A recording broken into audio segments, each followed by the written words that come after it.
We wanted to continue by looking at your other report. The Committee to Protect Journalists has found a record 129 press workers were killed worldwide last year.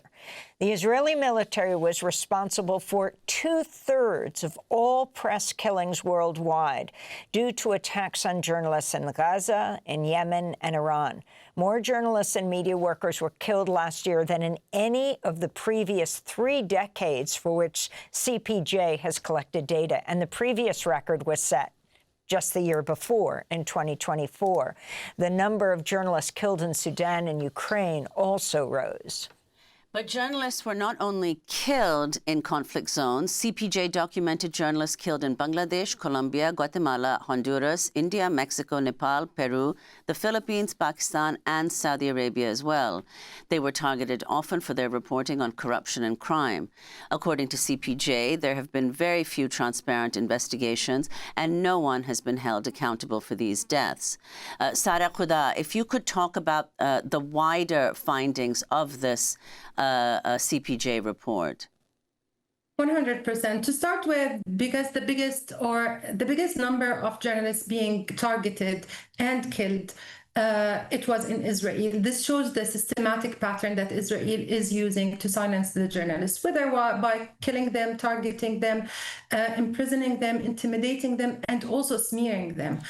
So this is in the context of Israel.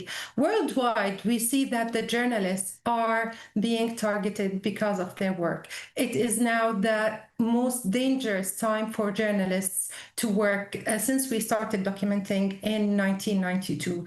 This tells us that this profession is becoming a very dangerous profession, and journalists might be killed just because they are trying to convey the truth for everyone in the world.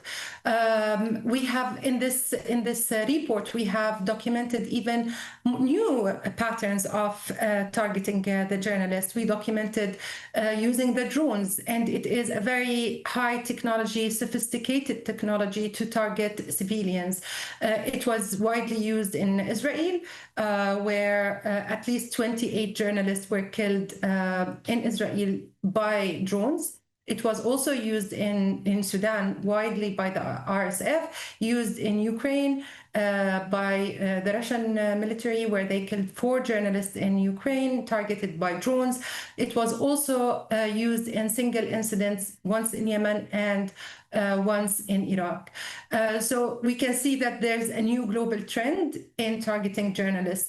Also, the smearing. We have seen that Israel used the smearing campaigns as a tool to target the journalists or justify killing them after they killed them. In so many incidents, in 2025, journalists have been smeared for months, some of them for years. Like Anas Sharif, who was killed in August 2025. He was smeared months before he was killed because of his reporting on starvation and mass killing in Gaza. And then he was killed after being smeared.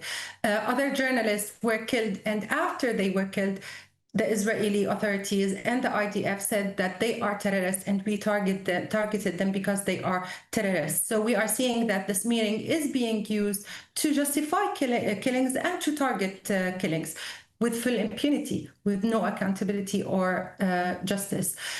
Also crimes, organized crimes. In Mexico, per se, few journalists were targeted and killed because they were trying to expose corruption inside the country, and because of that they were killed. So we can see now that the journalists are not only being killed by military or governments, they are also killed by organized crimes. And this is something very alarming for us at the CPJ. And as the report mentioned, few investigations happened and no one was ever held to account to these killings.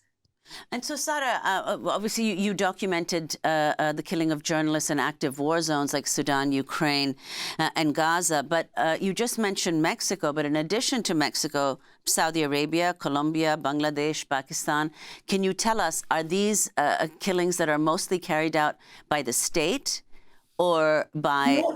No. Mostly by the state, some of them by organized crime groups, but mostly by the states. In Saudi Arabia, since you mentioned Saudi Arabia, the journalist who was killed is Turki Jasser. He is a prominent journalist who was imprisoned 4 years before he was charged with the death sentence, and then he was hanged and killed last year, unfortunately, by the Saudi Arabia government.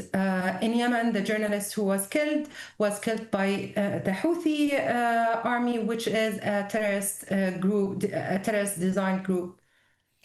Sara Qudah, we want to thank you very much for being with us, Middle East and North Africa Regional Director at the Committee to Protect Journalists. We'll link to both of CPJ's reports. Record 129 press members killed in 2025, Israel responsible for 2/3 of deaths. And we'll link to your report, We Returned from Hell. Palestinian journalists recount torture in Israeli prisons. That does it for our broadcast. Democracy Now! Produced with Mike Burke, Dina Guzder, Nermeen Sheikh, Maria Taracena, Nicole Salazar, Sarah Nasser, Trina Nadura, Timur Astudio, John Hamilton, Rabbi Karen, Hani Massoud, Safwat Nazal, Sam Alkoff, our Executive Director, Julie Crosby. Special thanks to Becca Stelly, John Randolph, Paul Powell, Mike DeFilippo, Miguel Noguera, Hugh Gran, Karl Marxer, Dennis Moynihan. I'm Amy Goodman with Nermeen Sheikh for another edition of Democracy Now!